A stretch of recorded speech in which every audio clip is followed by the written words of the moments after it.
তাহলে কি করণীয়? চিনি ভরা পানীয় নয়, দিনটা শুরু হোক নারকেল জল, ফলের রস আর ঘরে তৈরি খাবার দিয়ে। চকলেট নয়, দাও ফল। সোডা নয়, দাও স্রেফ জল। বাচ্চাদের বোঝান, মিষ্টি মানেই ভালো নয়। ডায়াবেটিস আমাদের ঘরে ঢুকছে চুপিসারে। এই যুদ্ধ শুধু ওষুধের নয়, সচেতনতার। এটা কেবল স্কুলের দায়িত্ব নয়, পরিবার, সমাজ, আমাদের সবার।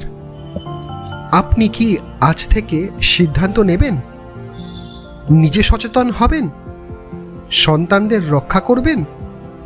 তাহলে এই ভিডিওটা শেয়ার করুন, জানতে দিন সবাইকে। সফট ড্রিঙ্কস মানেই সফট নয়।